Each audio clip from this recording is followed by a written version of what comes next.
Scratch 1, deep blue. Number 1 is out of the 8th. And in the 9th race, we have the program scratch of number 6, Postmodern. A jockey change for number 7, Grinder's Switch, to Diego Herrera. Diego Herrera will ride number 7 and scratch the also eligibles 14, Charlie's Curlin, 15, Hoosick Falls, and 16, Saharian. 6, 14, 15, and 16 are out of the 9th. Those are the changes for today's racing program. Post time for the first race is 12:30. Best of luck today where the turf meets the surf at Del Mar.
Good afternoon, everyone, and welcome back to closing day at Del Mar for the 2025 fall meeting. I'm Kurt Hoover along with my friend Ryan Anderson. Ryan, this is a really nice closing day. The weather is wonderful once again. We've got a rarity, about as rare as a Bigfoot sighting in Southern California. It's a pick 5 carryover, 329,000, and a stakes, not a triple header, a quadruple header, and a mandatory payout in the pick 6. Anything else you want, Ryan? Yeah, mandatory payouts and everything. Early pick 5 carryover at that, which is even better. And I mean, an excellent 9-race card with the 4 stakes you mentioned. Yeah, really good quality racing this afternoon. And as we wind things down, jockey and trainer standings for the titles at, let's see, there we go, Papadromo. 10. I think this would be George's first training title, I believe, right, Ryan? And rooting then, for him. yeah, Sadler and O'Neill hot on his heels, and the jockey's coming down to the final day. Big meet for Mirko de Muro. Oh, yeah, huge meet. He's been riding it fantastic, turf and dirt. No, well-deserved. 9 races to go, so these could change. That is the trainer and jockey standings as we wind things down here at Del Mar. All right, let's dive into the action. Today's first race at a mile and 16th. Mr. Disrespectful, very unfortunate incident a couple of weeks back when the jock got left in the gate. Definitely the horse to beat here in the opener. Definitely the horse to beat. Luckily, horse and rider were okay. Just tossed his head at the wrong time and just kind of got left in the gate. I ended up going with the number 6, Call Me Sir. Obviously, Mr. Disrespectful, big pace advantage from the inside. Hector's going to lead them a long way, but he does have a tendency to lose a little bit of ground late in the races, and I thought there were some other horses with some pace in here. I thought the number 6, Call Me Sir, I like the paired up efforts, both last out and the time before. Kind of paired up those speed figures, could take another step forward. Had a troubled trip, too, I thought. A little bit of a troubled trip, and goes back down into state-bred competition, which he hasn't faced since late in his 2-year-old season last year. So I think both of those coupled together. I'm going to use the 6. I definitely got to use the 1, the 4, the 9, all in the pick 5 ticket, though. Yeah, I thought the Mr. Disrespectful and Call Me Sir definitely used. And I had one weird horse in there. I thought the 8, Little Naz, had a chance. To me, this is a 7-year-old gelding who's racing himself into shape. With these older geldings, a lot of times they need a couple races. I also find it very interesting he comes off Lasix. We saw that last Monday with Candy Bar in the final race, off Lasix and into the winner's circle. You don't see it often with older horses. Just thought that was interesting for Peter, and so I'm a 1-8, but the 6 also on the pick 5 ticket. On to race 2, Maidens, California Breds, Otto's Magic. Nothing wrong with his debut. He is the horse to beat on the rail for Phil D'Amato. Yeah, his biggest obstacle's got to be the post position here and overcoming the rail. Other than that, he's by far the horse to beat. I know I'm going to lead on him pretty heavy in the early pick 5, likely a single. For me, I did think the number 2, Little Raymond, was interesting, just with the addition of Flavian Pratt, who's in town just for today. But, you know, got some fitness, got some stamina, some experience out of the debut. Could step up onto dirt, but I'm probably going to lean pretty heavy on Otto's Magic here. Thought the first timer was interesting, the 3, Infinitum from Mark Latt. This is a half to Allegado, who's a very nice horse. He's made over $400,000. The work tab is very good. Hernandez rides from Mark Latt. So I picked Infinitum on top. Otto's Magic, the horse to beat. Interesting, Love to Gig is a full brother to Ballyvon Gig, who runs in today's Stormy Liberty. You don't see that too often. Full brother, and that horse was a debut winner. On to race number 3. It is stakes time. The Cecil B. DeMille, $100,000 pot. How do we sort this one out? First of 4 stake races today, 3 of those for the FanDuel Turf Festival. I'm going with the rail horse in Proton. I like J.J. Hernandez hopping aboard here. This filly, or this gelding rather, has been chasing slow paces and has won 2 of those 3. Last time out in the thoroughbred aftercare here, lost to Conducted, who went wire to wire that day. That was, again, a pretty slow pace. It was kind of just a merry-go-round in there. I do think Proton can take a step forward in a race with a little bit more pace in here. And then obviously the number 7, Hey Nene, very talented. Flavian Pratt's aboard, definitely going to take a lot of money at the windows, and deservedly so coming out of the Breeders' Cup Juvenile Turf. Yeah, I thought Hey Nene, the horse to beat, no question about that. His win in the Del Mar Juvenile was very good. So I put him on top. I also thought the 3, Caro Buono, had a chance. So I wrote in my PPs, uncomfortable trip, galloped out in front, kind of was bottled up, never really had free run. I think this horse can finish, and he's going to be a decent price. So I went 7-3 in the Cecil B. DeMille. All right, it's pick 6 time, Ryan. Mandatory payout, as my good friend Jay Pribben likes to call it, a handicapping contest, meaning you don't need 6 winners, you need the most winners. Yep. So let's kick it off with the 4th. That's right, you need the most. This is a difficult race. I did think the number 4, Libel Proof, off that debut, so sharp out of the gate. I do think speed of the speed is certainly a big factor in a race like this. I know there's some other pace horses. I do think Libel Proof's the fastest, so I picked that one on top. But I did think a horse like the number 2, Pasalubong for Jeff Bondi. This is the those first 2 starts, I'm willing to toss those. The blinkers clearly hated those, took the blinkers off, broke the maiden. Last time out was overmatched at 150 to 1, but still improved on his prior race. So I think this is a much more reasonable spot. I think he can come from off the pace. So 4-2 for me in here. Yeah, I picked the 4 also, libel proof. 1 on the turf, obviously, but the dirt works are very good. I thought was the horse to beat here at a short price. I thought if things fall apart, and it is 6 furlongs, I thought Leno's Angel had a look. This horse can finish a little bit, is drawn outside. If things come back and there's a lot of speed, I thought Leno's Angel had a chance. So 4-6 for me to kick off the pick 6. On to race 5. This is a blank of a race. The Stormy Liberal. 5 furlongs, $100,000. And by that I mean I could see this thing going about 5 or 6 different ways.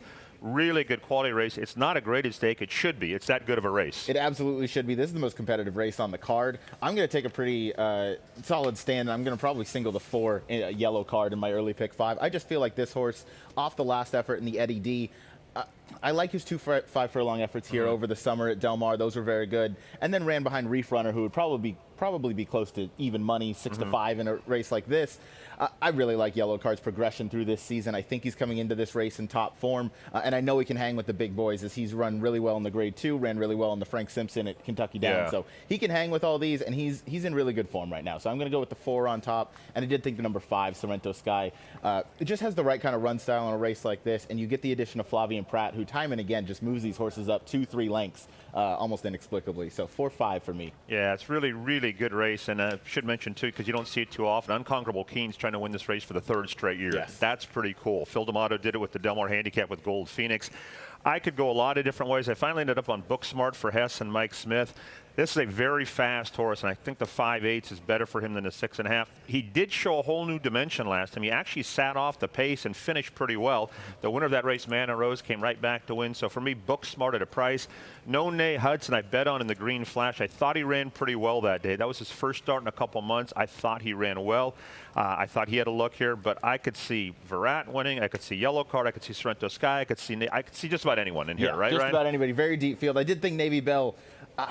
Very talented horse, and I like that. She's been on turf sprint, or he's been turf sprinting for a little while now. I just feel like maybe 5 furlongs is a little too sharp. Yeah, good race. 7-6 for me in the Stormy Liberal. 6 race scratch a 6, drop them.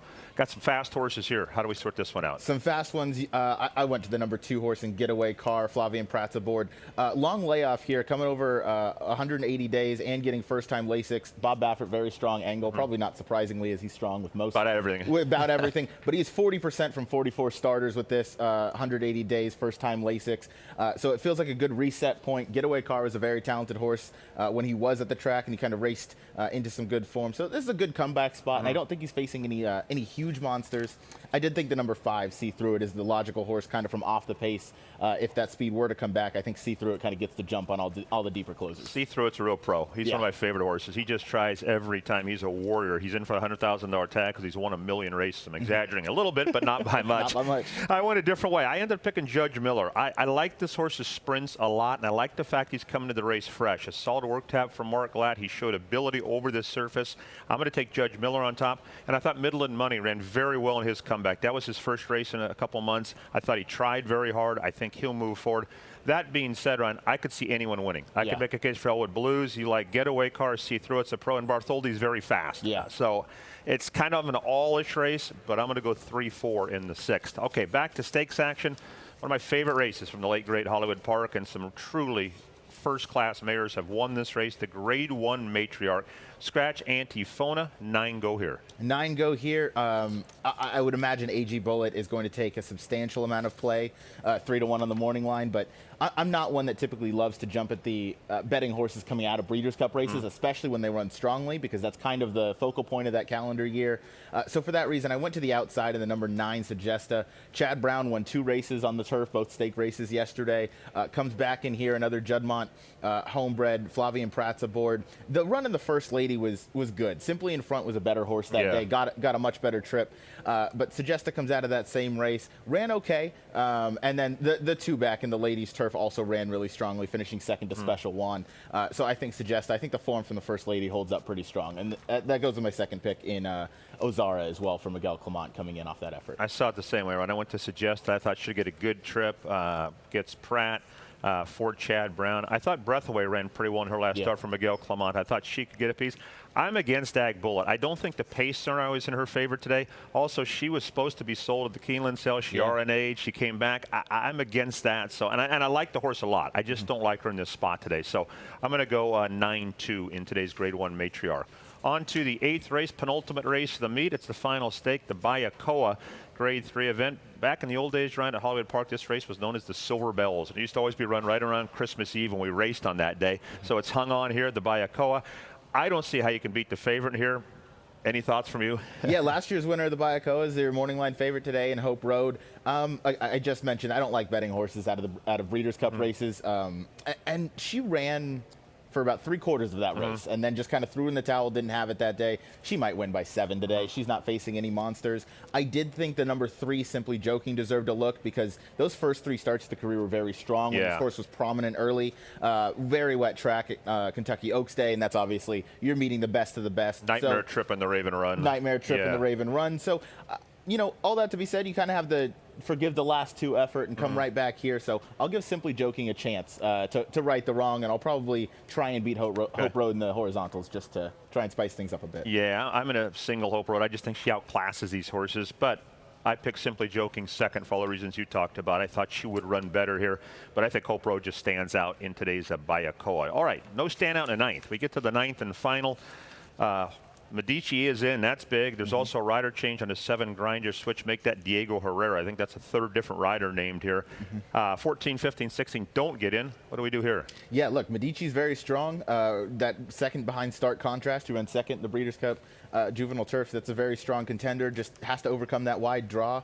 I picked the number 12 Plutarch in second just because I feel like this horse is coming along really nicely and should relish that extra furlong that he's going to get today. But my top pick is the number 4 Out of the Woods.